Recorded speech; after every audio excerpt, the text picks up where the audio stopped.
एक शहर में एक सेठ जी थे। उन्होंने एक बढ़िया सी फैक्ट्री डाली, कर्जा लेकर बैंक से लोन लिया और बढ़िया सी फैक्ट्री डाली। पर फैक्ट्री जैसी उन्होंने डाली, चलने का नाम ही नहीं लेती वो फैक्ट्री। 50 वर्कर उस फैक्ट्री में काम करते हैं, लेकिन उन व्यक्ति की स्थिति ये हो गई कि एक आदमी को भी तनख्वाह देने की गुंजाइश नहीं थी। मुसीबत आ गई, ऐसी स्थिति आई कि अब फैक्ट्री बिक जाएगी और बिकने के बाद भी कर्जा ज्यों का त्यों बना रहेगा। बहुत रोने लगे वो व्यक्ति, क्या करें क्या करें क्या करें। तब वह अपने गुरुजी के पास गए और गुरुजी से उपाय पूछा। गुरुजी, मैंने फैक्ट्री लगाई पर सारी फैक्ट्री डूबने की स्थिति में आ गई है, कोई फायदा नहीं। तब गुरुजी ने कहा, बेटा ये बता, ये फैक्ट्री किसकी है? उसने कहा, गुरुजी मेरी फैक्ट्री है। गुरुजी बोले, बस इसीलिए तेरी फैक्ट्री नहीं चल रही।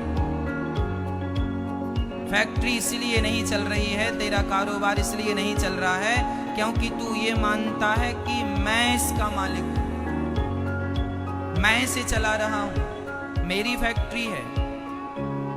तू ये बात अपने दिमाग से डिलीट कर दे कि तू इसका मालिक है।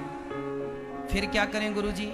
गुरुजी ने कहा कि तू अपने फैक्ट्री में एक छोटा सा मंदिर बना, वहां अपने ठाकुर जी को, भगवान जी को रख और ये भाव बना कि ये फैक्ट्री मेरी नहीं है, ये कारोबार मेरा नहीं है, ये कारोबार भगवान का।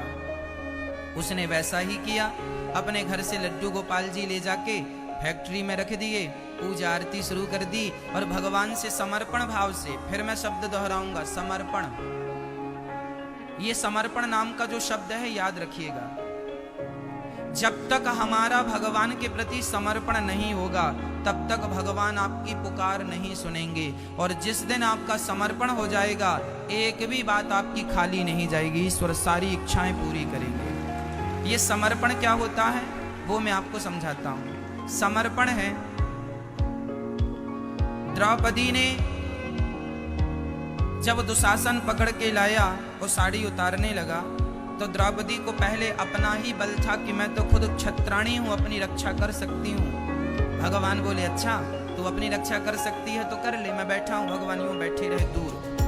पर द्रौपदी का अपना बस नहीं चला। तब द्रौपदी ने किसको बुलाया?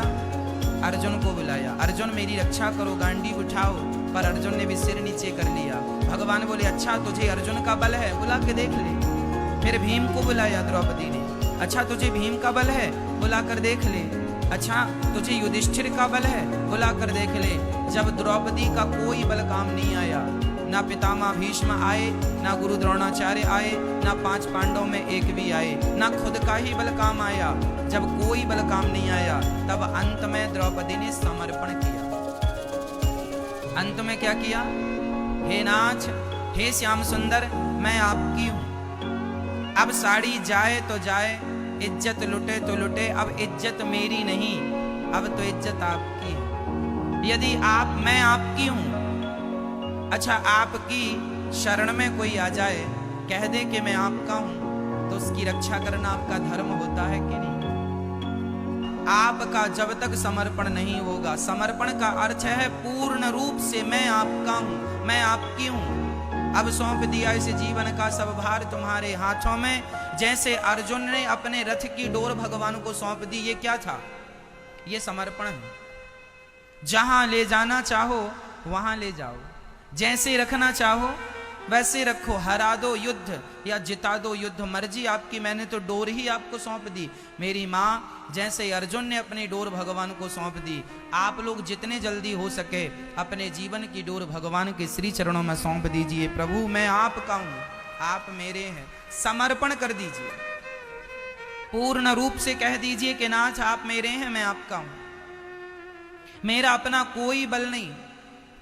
अच्छा, जब समर्पण जीव का होता है तो भगवान कृपा करते हैं, इसलिए समर्पण हो। और जो भगवान को लेकर चलते हैं, उस आदमी की फैक्ट्री नहीं चल रही थी, उसने मंदिर में, उसने फैक्ट्री में ठाकुर जी बिठाल दिए और बिठाकर पूजा आरती करता और भगवान से यही कहता कि प्रभु मैं इस फैक्ट्री का अब मालिक नहीं, मैं इस फैक्ट्री का नौकर हूं और आप ही इस फैक्ट्री के मालिक हैं। और ये भाव बना के जब वो फैक्ट्री चलाता कि ये फैक्ट्री मालिक की है, वह रोज हाजिरी भगवान के चरणों में लगाता।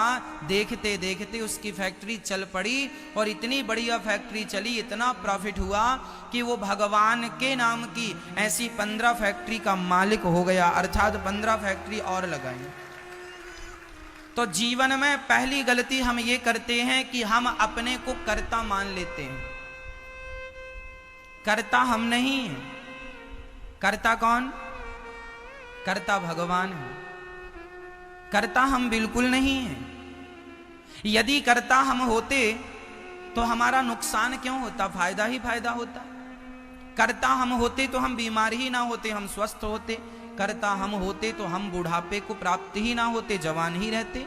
इसका अर्थ यह है कि कर्ता मैं नहीं हूं, कर्ता तो ईश्वर है। करते हो तुम कन्हैया, मेरा नाम हो रहा है, मेरा आपकी कृपा से सब काम हो रहा। कर्ता कौन है मेरी मां? ईश्वर है। हम कौन हैं? फिर हम कौन हैं? हम निमित्त हैं। हम कौन? हम कौन? निमित्त कैसा? आपने कभी कठपुतली का नाच देखा होगा। कठपुतली मतलब लकड़ी की एक पुतली को धागा उसको हाथ में लेकर के नचाने वाला नचाता है, उंगलियों में फंसा के। कठपुतली को जैसे नचाता है वह वैसे नाचती है। अच्छा, आपने खिलौने में एक गुड्डा देखा होगा, चाबी भर दो और चाबी भर के छोड़ दो तो खुट खुट खुट खुट खुट करके चलता है। उतनी ही देर चलता है जितनी देर चाबी उसमें भरी होती है। चाबी खत्म, स्टॉप, रुक गया। हाँ या ना?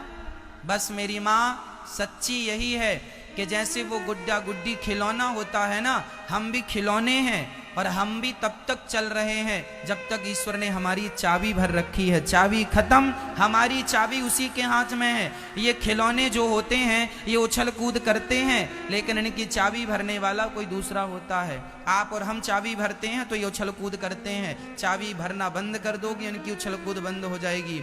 आप जीवन में जितना भी कुछ कह रहे हैं, कर रहे हैं, खा रहे हैं, कमा रहे हैं, ये आप अपने बल से नहीं, ईश्वर ने जितनी चाबी भरी है हम उतना ही पाएंगे। इसलिए हम सभी के पालनहार कौन है? भगवान है। हम कभी ये अहंकार ना करें कि हम कुछ कर रहे हैं। सदा ये भाव बनाएं कि नाथ आप सब कर रहे हैं और हम आपका ही खा रहे हैं। हम अपना नहीं खा रहे हैं। हमारी मेहनत इतनी नहीं है कि हम पेट भर भी खा सकें, हम तो ईश्वर की कृपा का खा रहे हैं। तो आज से ये अहंकार मिटा दीजिएगा कि मैं कुछ करता हूं। हमेशा सब कुछ कौन करता है? भगवान करते हैं। हमारी फैक्ट्री, हमारी दुकान, हमारा परिवार हम नहीं चला रहे हैं। कौन चला रहा? भगवान। लेकिन हम झूठा ही अहंकार लिए घूमते हैं, हम कर रहे हैं, हम कर रहे हैं। हमारा अहंकार ही तो झूठा है। अच्छा, आप कहते हैं कि हम सब कर रहे हैं, तो एक काम करो, आप 10-15 दिन के लिए निकल जाओ घर से, जाके कहीं गुप्त स्थान में रहने लग जाओ और देख लो कि आपके घर का काम चलता है कि रुक जाता है। आपके बिना कोई काम रुकना है? यदि आपको इतना ही एटीट्यूड है, इतना ही अहंकार है कि मेरे बिना क्या होगा, तो साहब जाके देख लो, किसी के बिना किसी के घर का कोई काम नहीं रुका। आपके पिता के पिता, आपके दादा परदादा भी यही कहते थे, मेरे बाद क्या होगा, मेरे बाद क्या होगा। कह दो उनसे तुम्हारे बाद भी सब ठीक ठीक चल रहा है। चले गए आपके दादा परदादा, क्या रुका? और हम और आप चले जाएंगे, क्या रुकेगा? ये जो झूठा ही हमने अहंकार ले लिया है, यही तो हमें खाए जा रहा है, यही तो रातों की नींद हराम किया है। हमें लगता है सुबह हमें ये काम करना है, सुबह हमें कर्म करना चाहिए, हमें काम करना चाहिए, लेकिन हमें ये नहीं अहंकार रखना चाहिए कि हम ही सब कर रहे हैं ना, हमारे द्वारा ईश्वर करा रहे हैं। हम नाचने वाले हैं, ईश्वर नचाने वाला है। हम कठपुतली हैं, हम नाचेंगे, लेकिन कठपुतली अपने से तो नहीं नाचती, उसे नचाने वाला पीछे होता है। उसी तरह तुम नाच जरूर रहे हो, पर तुम्हें नचाने वाला पर्दे के पीछे है, जिसे ईश्वर कहते हैं।